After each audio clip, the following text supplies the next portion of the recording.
Hey guys, what's going on? This is Ed from vinylalbumcovers.com. I'm going to try out a new series. This will be called Song of the Week. I know, not the most inventive title, but it is what it is. And I'm kind of just going to pick a song every week and kind of talk about it, tell you what I know about it, what I like about it. And this will just be positive. I'm not going to waste my time or yours on songs I don't like. What would be the point of that? It wouldn't be fun to watch, and it wouldn't be fun to record. So this will just be really full-on positive. Well, maybe not full-on positive. There may be things about the song I don't like, but this will be 95% positive. So as you know, as you've seen, we've been doing a videocast series here lately on Michael Jackson. And on his epic albums specifically, kind of the superstar years, if you will. And it was really fun to do it. We did it all in one night.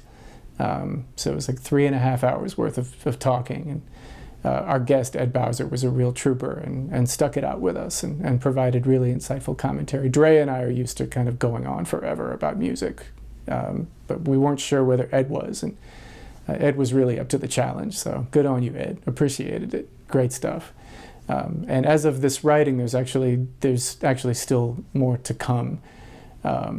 So there's still more coming. I've edited the one that we did on Dangerous, or the dangerous part of it, and then History is still forthcoming too, and Invincible. And History and Invincible may end up being in the same one. I'm not sure. We'll see what happens. But at any rate, since we've been talking so much about Michael Jackson, it's kind of made me go back through his catalog. Hopefully some of you have done that too, because there's some real gems. And as we get older, we find that songs maybe that we didn't really warm to at the very beginning, we find that we really love as we get older, because we can identify with them more. And such is the case with this song that I'm going to talk about. I always kind of liked it. I always appreciated it for what it was, I think. But I think in order to appreciate a song like this one, you got to go through some things. You know, you got to live a little life. And obviously, you know, at 48 years old, I have. So I appreciate this song all the more. And as you can see over my shoulder here, you'll see the song. The title of the song is Gone Too Soon.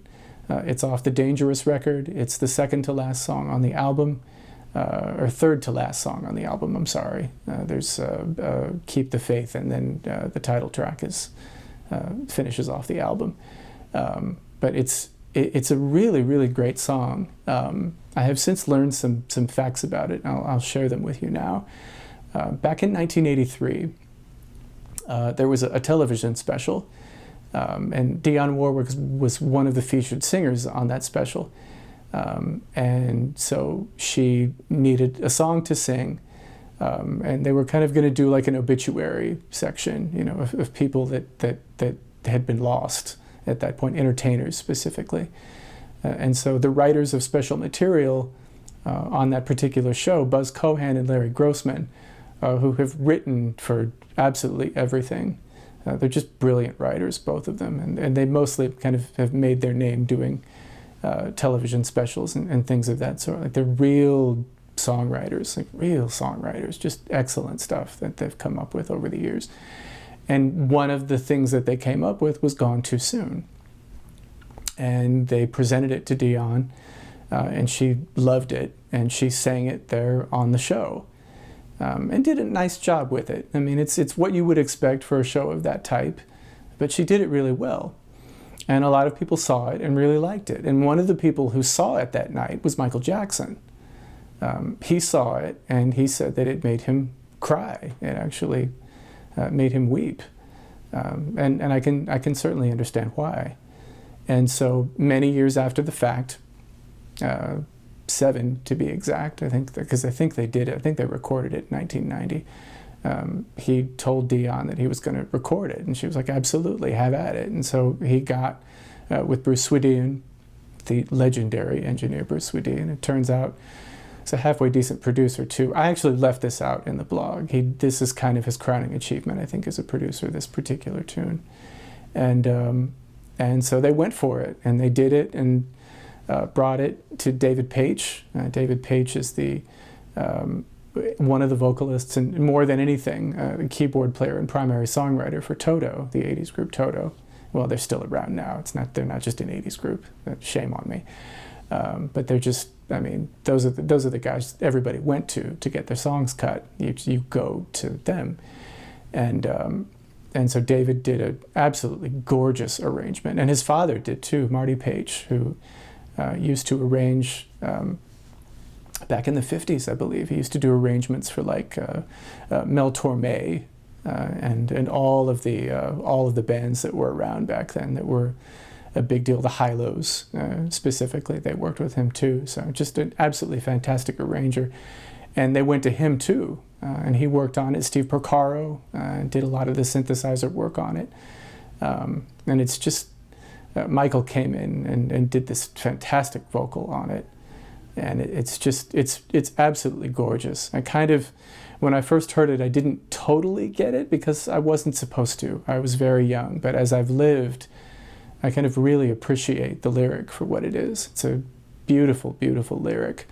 And the chord changes are beautiful. And I mean, David Paich arranged the fool out of it. It's an absolutely amazing song. And it doesn't, my only quibble is that it doesn't really fit Dangerous very well. But that wasn't the point. You know, Michael did this as a tribute for Ryan White. And for those of you who are watching this who don't know who Ryan White is, Ryan White was a kid who contracted AIDS back when AIDS was scaring everybody, and before we knew what it was, certainly before anybody was treating it well, before there were good treatments out for it like there are now. You know, you can have it and live with it, but back then you certainly couldn't. But Ryan was just a kid who got it from a blood transfusion. He was hemophiliac, and he became a real kind of beacon for acceptance for AIDS patients, because he wanted to go back to school just like any other kid did, and everybody was afraid to let him back into school. They were afraid they would catch it.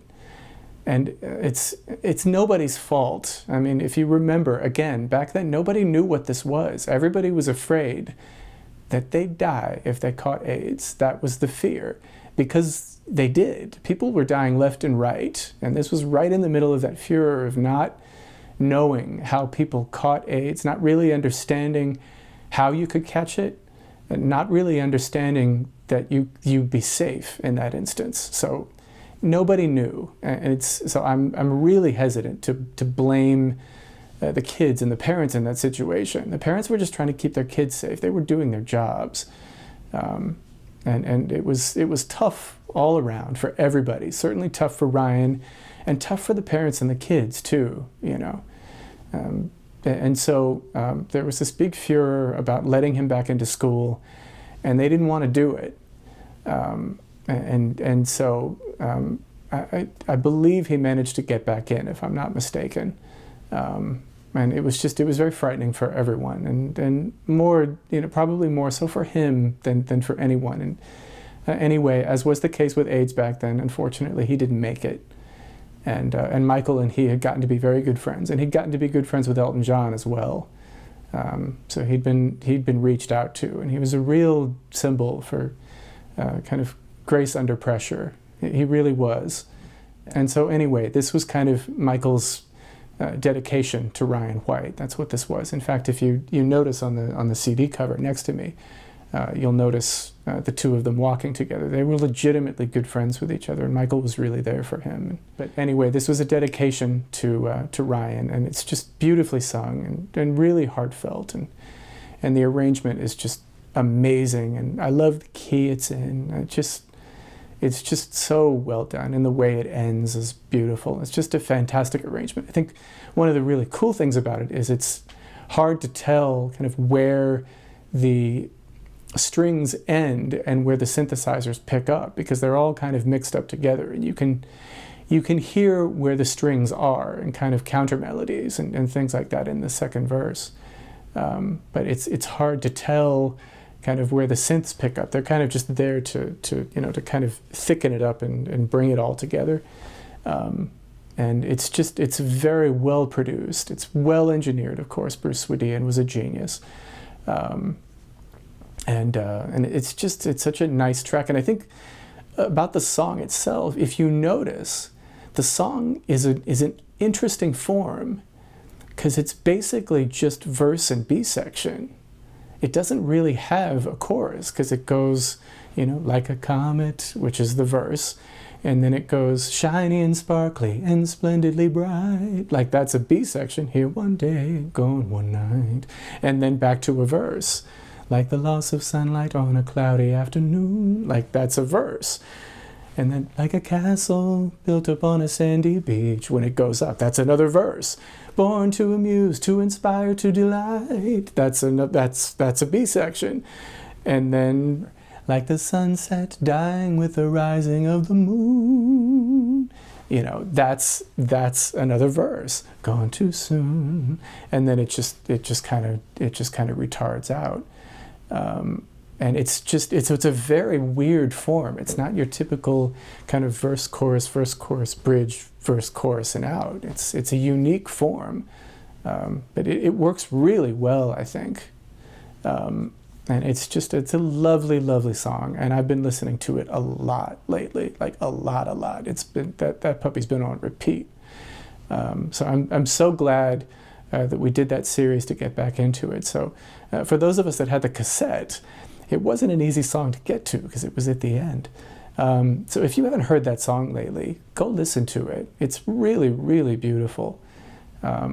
It's kind of a gem that kind of got hidden within the confines of Black or White and Remember the Time and Who Is It and Keep It in the Closet and other things like that. It kind of got a little buried.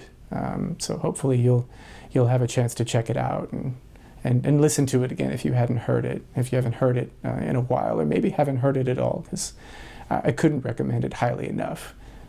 So there it is, Gone Too Soon by Michael Jackson from the Dangerous album released in 1991 on Epic Records. So hopefully you'll get a chance to check it out. Tell me what you think in the comments right down there. I'd be very interested to know what your thoughts are on this incredible song. Tell me your thoughts. If you didn't like it, tell me why. If you did like it, tell me why. I love reading your comments. We don't get many of them yet, but I love reading your comments and I always respond. And I'd love to get a dialogue going about music. That's what this whole channel's about. So yeah, please feel free to leave me a comment. If you liked this video, tell me that you did. And you can tell me by hitting the like button. I'd really appreciate it. You'll note that I didn't ask for you to like and subscribe at the very beginning, because you're not going to know if you like the video until you've seen it, right? So now that you've seen it, you can tell me if you liked it. So just hit the like button. You know where it is.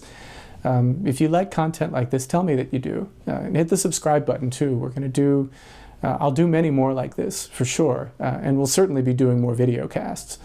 So stay tuned for that. As of this recording, there's still more Michael Jackson coming. I've got a bunch more ideas of things I want to try with Dre. And certainly we'll have more album art going up. I just put up the MFSB album. Just a Universal Love, by the way, is what it's called. But I did that just a few days ago. It's a great sounding album, and I like the artwork too. It dates itself almost immediately, but I really like it. And who doesn't love anything on Philly International, I ask you. So anyway, please feel free to check all that out. VinylAlbumCovers.com is the website. We have a Twitter. We're on Twitter. I'm on Twitter all the time. Twitter, Vinyl Album Covers. Just do it without the U and the O, and that'll get you there. Or without the U, I'm sorry. Vinyl Album Covers. I had to get rid of something because only so many letters. But Vinyl Album, no U, Covers.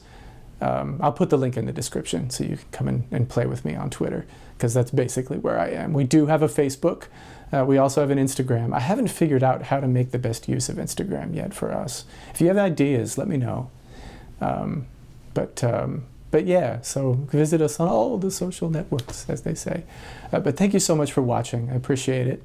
And I'll see you on the next one, of course. And keep making great music. Keep listening to great music. That's it. That should be the outro. Keep listening to great music.